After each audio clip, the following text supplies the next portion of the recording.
Hey Lautaro, good evening. This is Ryan with TrendLizard.com. Hope all is well. Glad to get an email from you.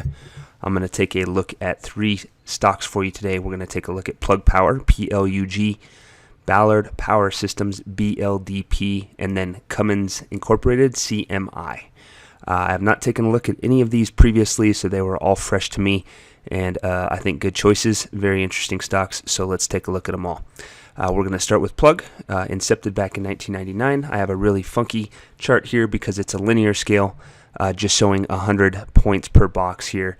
Just to kind of put this into perspective, what's happened with this guy. Massive spike up off of its inception, massive spike back down right after its inception, and then some action across the kind of what looks like the lower level of its range, obviously here, staying below 100. But obviously that's not what you're interested in. We're not too worried about what happened 20 years ago, but just to put this into perspective where it's been. And let's go ahead and put this in a logarithmic scale.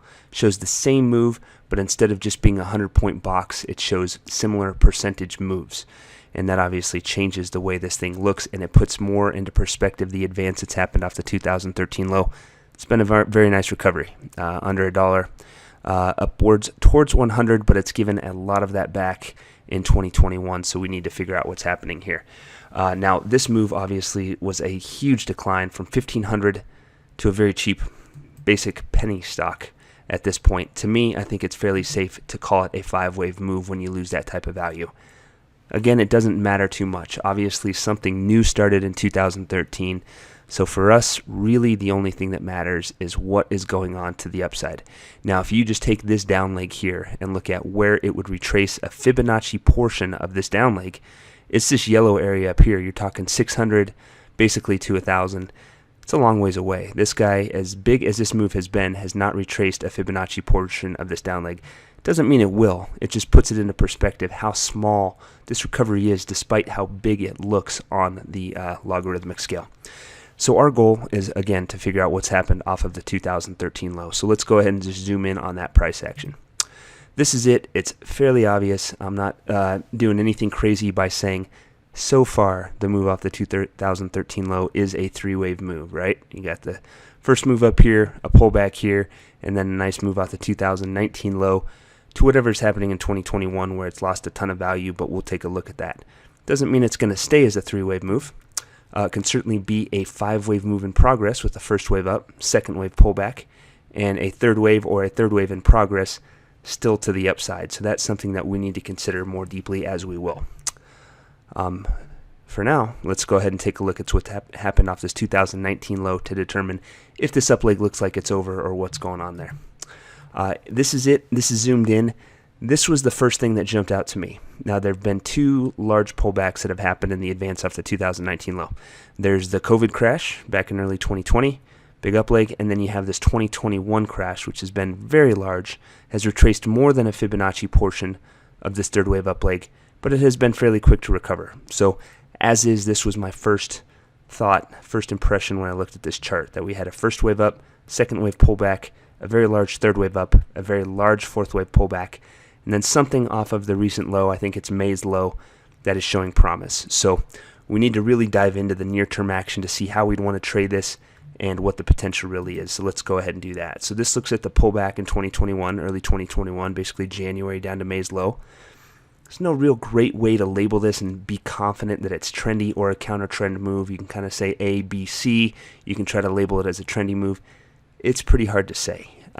What does look fairly clear is that the bounce off of May's low has a trendy look to it. That's pretty good stuff. Then we had a pullback from there into July's low, which essentially retraced 61.8% of this up leg off of May's low. It's all promising stuff. If this guy can move above 32 from here, that's going to make all downside action off of June's low a counter trend move that would set up at least some type of additional recovery to the upside. I think it becomes a buy at that point. If you already own it, you can own it as long as it doesn't move too much below where it's put lows in July and August. And if it gets above 32, that should kind of bolster your thoughts that it is going to continue higher. Doesn't mean a low is in, but it would be a good start that this guy is going to head higher from there, potentially all the way back up to the 2021 high. Obviously, that's a pretty bold statement as is until this thing becomes a little bit more dynamic, a little bit more developed to the upside. But if it can move above 32, that's the first step, and things look pretty bullish from there. Let's go ahead and look at what it really needs to do on a longer time frame, and that is move above 54. Obviously, that's not something you're going to wait for, but if it can do that, it makes this down leg in early 2021 a counter trend move, and does in fact confirm that this is the fifth wave up that we want it to be, heading to new highs from there. So, all right, sorry, got a little pop up there from stockcharts.com. So that's what we're looking at with plug. Bullish, a move above 32 looks like a really good thing, would be a good buying opportunity if you don't own it. But all the while, it needs to stay above 25 to keep it on track to not make this a counter trend move. If at any point this move off of May's low becomes a counter trend move with any notable move below 25, it's time to go, because that makes this a counter trend move and therefore would indicate that the 2021 pullback is not yet over. So there is plug. Let's go ahead and move on to Ballard Power Systems. So Ballard Power Systems has a lot of similarities with what we just saw on plug. It had a little better, a pretty good start back in the late 90s, pretty sharp up move, really good up move, really, from $3 to about 150 before giving it all back over the course of a decade or longer into the 2013 low, just like the previous one we looked at, plug. Since then, it's been in a recovery. That recovery has not yet retraced a Fibonacci portion of the down leg, and the up leg off of that low is currently a three-wave move so far. So in those ways, there's some similarities. Again, we have this big down move. Obviously, something bigger to the upside has happened since then, so this kind of resets the chart. We're not too worried about this. What we are worried about is what's happening to the upside and how we can label it. So let's go ahead and zoom in on that price action there.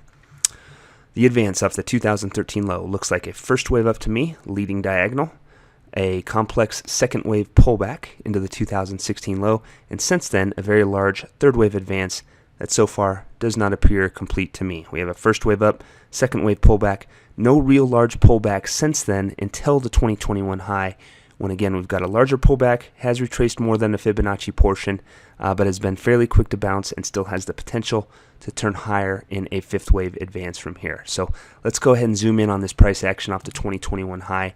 The clearest thing about this is the clear three-wave look of the down move off of February's high into May's low. So that looks like a counter trend move. That sounds like a bullish thing to me. The bounce has not been incredibly dynamic, but it has been potentially trendy. We got a nice up leg, looks like a first wave, then some choppy action. It has still been choppy, but it has so far found a support around a 61.8% retracement of this up leg off of May's low. As long as it can maintain that, and that low's around 15, it needs to largely stay above 15 and continue up through 1750. That makes this price action counter trend movement confirm some type of larger advance. We can't guarantee that it's not part of a larger B wave and a larger pullback off of February's high, but it would maintain the potential that this fourth wave has completed and that this is the start of something much higher. Again, needs to stay above 15 to realize that, and a move above 1750 really bolsters the chance of at least one more up leg, if not the full resumption of the uptrend. So that level should be used for those purposes, and 15 should be used as a stop level. Just like the last one we looked at, plug, it takes a move above 31 to retrace enough of this down leg to confirm that it's a counter trend move, even though it already looks like one. That would provide additional proof, but that would just be kind of icing on the cake that this is in fact this resumption of the uptrend, a fifth wave up from there.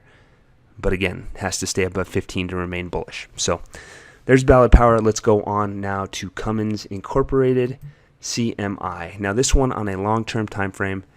We don't have all the data. We have the data back to 1980. Hard to put it all into perspective. What is clear is that each up leg looks trendy, and each pullback looks like a counter trend move. Nice five-wave move, counter trend pullback. Five-wave move, counter trend pullback, so on and so forth. For me, really, the action starts in 2002. And off of that low, the thing that jumps out to me the most is what looks like a first, second, third, fourth, fifth five-wave advance. Once that completed in 2014, had an ABC pullback that retraced 50% of this entire up leg. Since then, it found support, turned higher, gave us a three-wave ABC pullback, and then has kicked off to the upside again. So to me, this looks like the start of a new five-wave move off of the 2016 low. Nice first wave, second wave, and a third wave in progress. So let's go ahead and just zoom in on this more recent action here for Cummins.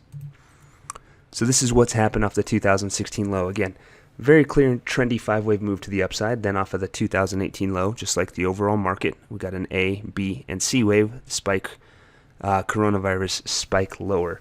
Since then, a very nice up move that has stalled out in 2021, and like a lot of things have, and it has given back about 20% of its value off that high here. Now, we believe that this up leg is over. Can't guarantee it's the end of wave 3, could be just wave 1 of 3, hard to say for sure. What does look clear is it looks like this up leg is over and that it is currently being corrected. Let's go ahead and look at that. Here's that up leg off the 2020 low. Nice 5-wave move for wave 1, 3-wave second wave pullback, another 5-wave move for wave 3, kind of a running 4th wave, and then a 5th wave up to complete that 3rd wave, or at least complete this 5-wave move right here. Since then, since about March, it's been in this slower but still penalizing pullback that has continued to trek lower. This action does look like counter trend movement. That's bullish stuff. It appears to be a 4th wave on the larger time frame as discussed. Whatever the case may be, there's no sign yet that this pullback in 2021 is over. So let's go ahead and zoom in, look at this action here. It does look like a counter trend move. Again, you can see this first leg down in March and April. Looks like an ABC move pretty early on, suggesting that this is a counter trend move. You have the spike up, fits as a B wave, and then potentially a 5-wave move that could put us closer to an end to a C wave down and a resumption of the uptrend from there. But it's one of those things where you kind of need some proof that a low is in before you're buying it. So for me, I need to see some kind of strength, some kind of bounce to the upside that suggests this down leg is over off of May's high. Once you get it, it becomes a buying opportunity. A move above 255 at any point confirms that this down leg off of March's low is in fact a counter trend ABC move. Probably don't need to wait that long, but I do want to see some trendy upside price movement before I'm buying it, just to prove that this down leg that started in May is over. So that is what I got for you, Louts Row. I hope that's helpful, man. Have yourself a wonderful evening. Thanks again for being a member at TrendLizard.com. We'll talk to you again very soon. Take care.